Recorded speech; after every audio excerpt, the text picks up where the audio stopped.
너는 매년 3번 내게 절기를 지킬지니라. 너는 무교봉의 절기를 지키라. 내가 네게 명령한 대로 아비롤에 정한 때에 이래 동안 무교봉을 먹을지니 이는 그 달에 네가 애굽에서 나왔음이라. 빈손으로 내 앞에 나오지 말지니라. 맥주를 지키라. 이는 네가 수고하여 밭에 뿌린 것의 첫 열매를 거두미니라. 수장절을 지키라. 이는 네가 수고하여 이룬 것을 연말에 밭에서부터 거두어 저장함이니라. 내 모든 남자는 매년 3번씩 주 여호와께 보일지니라. 너는 내 제물의 피를 유교병과 함께 드리지 말며 내 절기 제물의 기름을 아침까지 남겨두지 말지니라.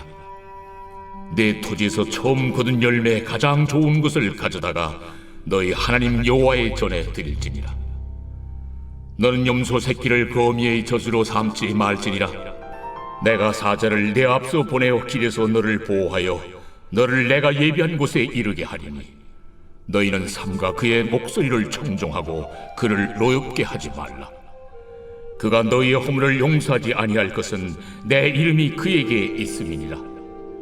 내가 그의 목소리를 잘 청종하고 내 모든 말대로 행하면 내가 네 원수에게 원수가 되고 네 대적에게 대적이 될지라. 내 사자가 내 앞서 가서 너를 아모리 사람과 헷 사람과 브리스 사람과 가나안 사람과 히위 사람과 여부스 사람에게로 인도하고 나는 그들을 끊으리니 너는 그들의 신을 경배하지 말며 섬기지 말며 그들의 행위를 본받지 말고 그것들을 다 깨뜨리며 그들의 주상을 부수고 내 하나님 여호와를 섬기라. 그리하면 여호와가 너희의 양식과 물의 복을 내리고 너희 중에서 병을 제하리니 내 나라에 낙태하는 자가 없고 임신하지 못한 자가 없을 것이라. 내가 너의 날수를 채우리라. 내가 내 위엄을 네 앞서 보내어 네가 이를 곳의 모든 백성을 물리치고 네 모든 원수들이 네게 등을 돌려 도망하게 할 것이며 내가 왕벌을 네 앞에 보내리니 그 벌이 히위 족속과 가나안 족속과 헷 족속을 내 앞에서 쫓아내리라. 그러나 그 땅이 황폐하게 되므로 들짐승이 번성하여 너희를 해할까 하여 1년 안에는 그들을 내 앞에서 쫓아내지 아니하고 내가 번성하여 그 땅을 기업으로 얻을 때까지 내가 그들을 내 앞에서 조금씩 쫓아내리라. 내가 네 경계를 홍해서부터 블레셋 바다까지 광야에서부터 강까지 정하고 그 땅의 주민을 네 손에 넘기리니 내가 그들을 네 앞에서 쫓아낼지라. 너는 그들과 그들의 신들과 언약하지 말라. 그들이 네 땅에 머무르지 못할 것은 그들이 너를 내게 범죄하게 할까 두려움이라. 네가 그 신들을 섬기면 그것이 너의 올무가 되리라. 할렐루야. 5월 29일 토요일 아침 묵상을 같이 나누도록 하겠습니다.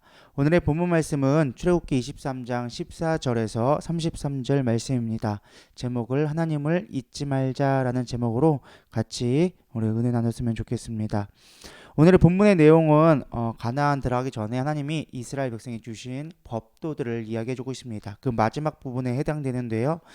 사실 이 법도를 주신 내용은 그 목적은 하나님이 너희들이 이렇게 해라 이렇게 해라 라는 어떤 명령이나 하나님이 어떤 자기 만족을 위한 것이 아니라 결국 이걸 가나안에 들어가서 너희들이 이것을 지킬 때 주시는 축복을 받을 수 있는 통로로서 이 계명들을 주셨다라는 것을 우리는 먼저 좀 생각해 볼 필요가 있을 것 같습니다. 오늘 본문에는 크게 두 가지 형식을 얘기해주고 있습니다. 절기를 지키라는 것과 제사를 하나님의 뜻대로 드리라는 것이었습니다. 일단은 먼저 보면은 여기 가나안 땅에 들어가면서 가장 중요한 핵심이 이 절기를 지키라는 것과 제사장 규정을 지키라는 것이 가나안 땅에 들어가서 하나님을 잊지 않게 하기 위한 하나의 장치로서 이것을 우리에게 주셨다라는 것입니다. 첫 번째 우선 먼저 보면요. 절기를 지킬 때 하나님을 잊지 않게 되어진다라고 이야기해주고 있습니다. 왜 그런지 살펴보면요. 15절과 17절에 보면 이렇게 나와져 있습니다. 무교절과 맥주절과 수장절을 지키라고 이야기해 주는데요. 여기 보면 무교절은 어떤 의미였습니까? 이스라엘이 출애굽하면서 그들이 이제 마지막 10번째 재앙 가운데 누룩이 들어있지 않은 또 무교병을 먹으면서 그들이 하나님의 출애굽을 이렇게 준비하고 그것을 하나님이 기억했던 것처럼 너희들이 출애굽하면서 그 무교병 먹었던 거를 기억해라. 그 고난 가운데 힘든 가운데 하나님의 은혜로 말미암아 구원받은 것을 기억하라라는 의미가 바로 이 무교절이었습니다. 두 번째로 맥주절과 수장절인데요. 이건 앞으로 이제 가나안 땅에 들어가서 너희들이 누릴 축복에 대해서 이야기해주고 있습니다.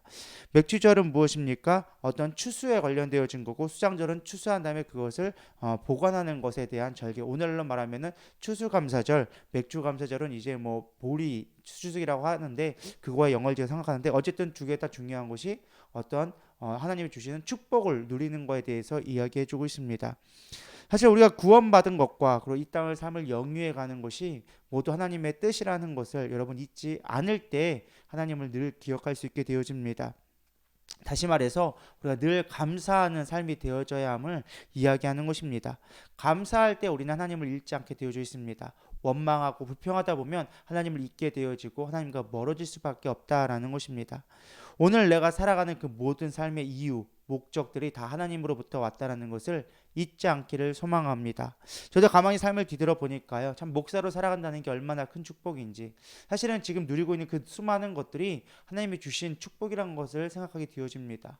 사실 목사가 되기 전에 아니면 어떻게 사역자가 되기 전에 사실 저희 가정은 참 어려운 일들을 많이 겪었었습니다. 가정이 부도로 온 가정이 뿔뿔이 흩어지기도 하고 또 경제적인 능력이 너무 어려워져서 굶기도 하면서 여러 가지 어려움들이 있었는데 그 지나온 과정들을 봤을 때 지금 누리고 있는 그 모든 것들은 내가 노력해서 된 것이 아니라 하나님이 부어주신 은혜라는 것을 생각하게 됩니다. 여러분 지금 내가 살아가는 그 모든 것 내가 열심히 해서 내가 노력해서 내 똑똑함으로 이루어진 것이 아니라 하나님이 주신 지혜 하나님이 주신 능력이라는 것을 잃지 않기를 소망합니다. 두 번째는요, 세상의 풍속을 쫓지 말라라는 것입니다.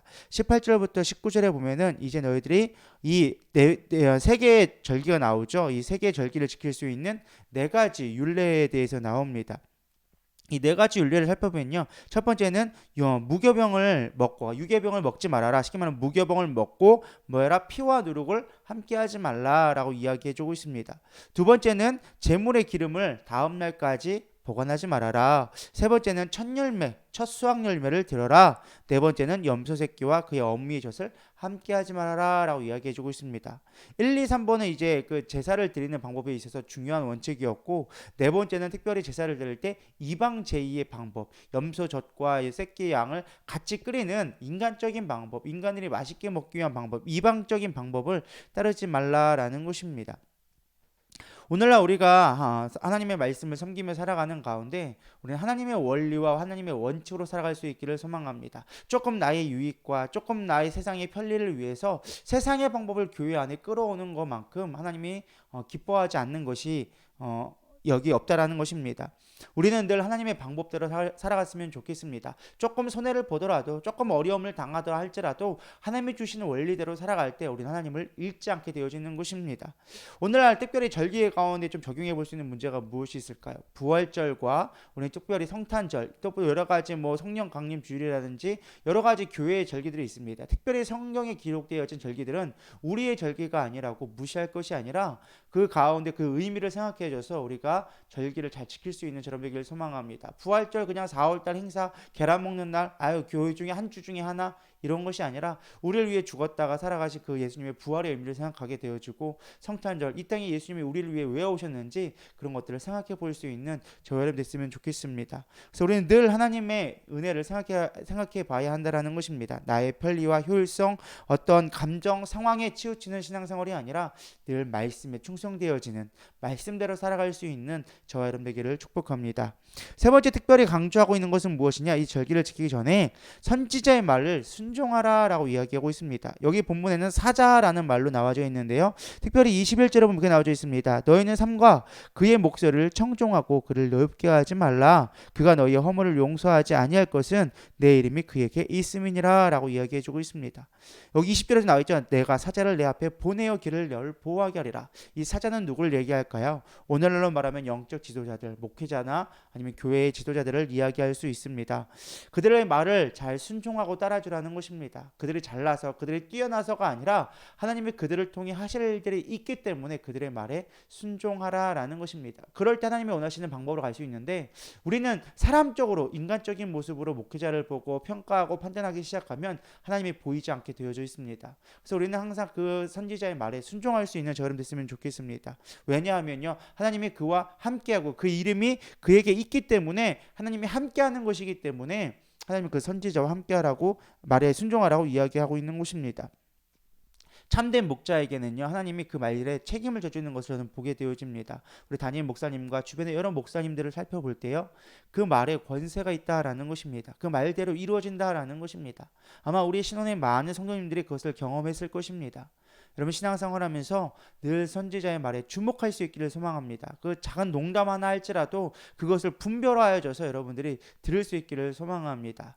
때로는 농담이다 할지라도 그 농담을 진담으로 받아들일 때 하나님 그걸 통해서 역사하시는 것입니다. 우리 그 청주침례교회나 우리 여러 가지 주변에 이야기했잖아요. 비가 오는 날에 물조라고 해도 그 물에 순종할 수 있는 믿음만 되면요, 여러분 하나님께서 함께 하시는 축복을 누리게 되리라 믿습니다. 우리 신혼의 모든 성도가 그렇게 순종할 수 있는 믿음 되기를 소망합니다. 하나님은 이런 자들에게 어떤 책임을 져주시는데요. 그 22절부터 어떠한 책임을 지게 되는지 보여주게 되어집니다. 첫 번째는요, 22절에 보면은 원수들을 해준다. 내 원수가 내 원수가 되어준다라고 이야기해주고 있습니다. 하나님이 우리가 내 편이 되어주신다라는 것입니다.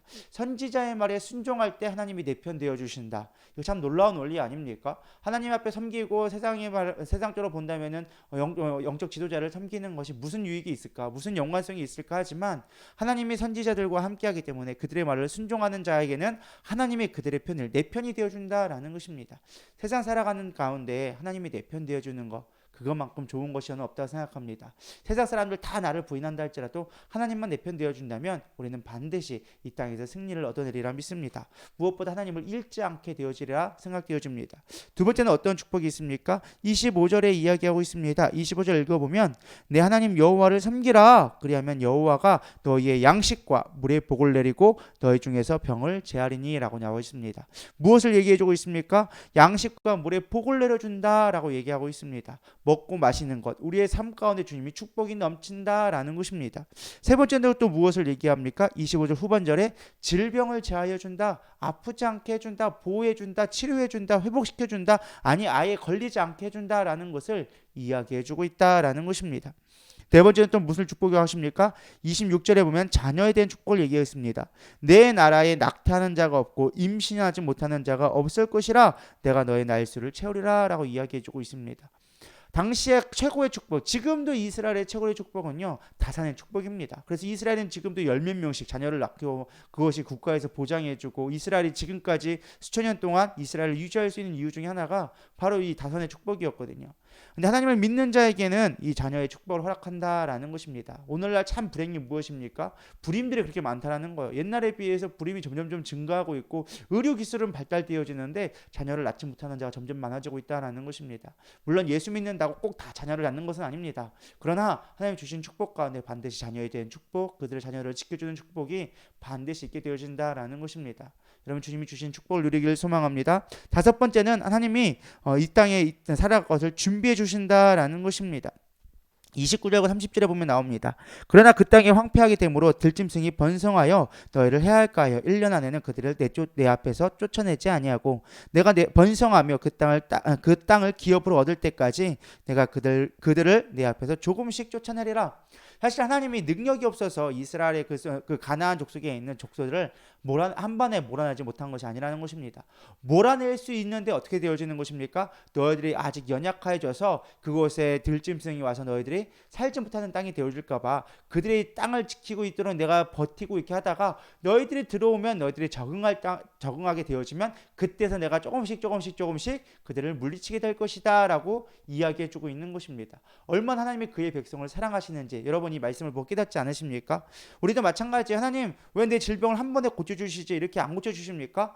적응할 기간이 필요하다라는 것입니다. 한 번에 병을 고쳐줄 수 있는데 그걸로 말미암아 하나님을 잊어버리게 되어지면 은혜가 되지 않기 때문에 시간에 조금씩 고쳐주면서 하나님을 기억하고 하나님의 구원의 완성을 이루어갈 수 있도록 우리를 만들어 주신다라는 것입니다. 여러분, 혹여라도 내가 지금 병에 걸렸는데 고침을 받고 있는데 완전하지 않는다라고 실망하지 않기를 소망합니다. 그 또한 하나님의 사랑일 수 있기 때문에 그렇다라는 것입니다. 마지막 조건을 이야기해 주고 있습니다. 그러면서 뭘 얘기하느냐, 우리 24절과 32절 33절에 보면은 중요한 거 딱 하나가 있습니다. 우상 숭배를 하지 말아라 라고 이야기해 주고 있습니다. 내가 너 선지자 말을 잘 듣고 율례를 잘 지키면 너에게 축복을 줄 것인데, 단 가장 중요한 거, 우상 숭배를 하지 말아라. 너희들이 세상에 있는 풍습에 따라가지 말라라고 뒤에 당부하고 있습니다. 왜냐하면 하나님께서 그들을 한 번에 없애버리면 이스라엘 땅의 가나안 땅에 적용을 못하고, 그들이 와서 적응하는 동안 또 그들이 존재하기 때문에 그들에게 있는 우상 숭배가 물들을까봐 미리 미연에 방지하라고 끊임없이 이야기해주고 있는 것입니다. 미리 쉽게 말하면 예언의 말씀을 주신 것입니다. 야, 제발 빠지지 말아라. 이방 숭배, 우상 숭배에 빠지지 말아라. 거기 우상이 판치고 있다. 세상 것들에 탐나지 말아라. 너는 나의 방법을 따라라 라고 이야기해주고 있는 것입니다. 여러분, 우리가 세상 속에 살아가면서 얼마나 세상의 방법을 따라가고 있습니까?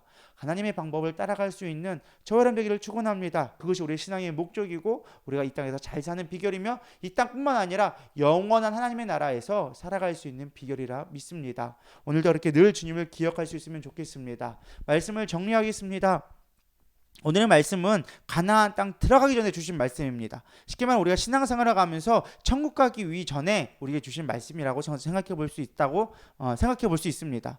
우리 하늘나라에 가기 전에, 우리가 천국의 하나님의 나라를 완성하기 전에 우리가 해야 될 것이 무엇입니까? 하나님의 절기를 지키고 하나님의 말씀을 따라가면서 세상의 율법에 따라가지 아니하며 주의 양떼, 주의 목자, 우리 목회자들과 우리 영적 지도자들에게 순종하면서 하나님 주신 축복을 누리고, 무엇보다 세상의 우상에 따라가지 않는 그러한 믿음이 되어질 때 우리 하나님을 잊지 않고 마지막 때까지 완성되어진 하나님 나라를 가리라 믿습니다. 우리의 신앙은 끝까지 주님 앞에 가는 것이라 저는 믿습니다. 오늘도 늘 주님과 함께 할 수 있는 저 여러분 되기를 축복합니다. 기도하겠습니다. 하나님 감사합니다. 오늘도 우리 가운데 늘 주님을 기억할 수 있도록 알려주셔서 감사합니다. 우리가 무지하여져서 하나님의 뜻을 깨닫지 못하고 늘 세상의 방법에 따라가고 있다면 주님 돌이키게 하여 주시옵시고, 오늘 말씀을 통해서 다시금 돌이키게 하심을 아버지 감사와 영광을 올려드리오니 하나님 늘 동행하여 주시옵시고 이 축복들을 누릴 수 있는 은혜를 허락하여 주시옵소서. 오늘도 함께 하시며 감사하며 살아계신 예수님의 이름으로 기도드렸사옵나이다. 아멘.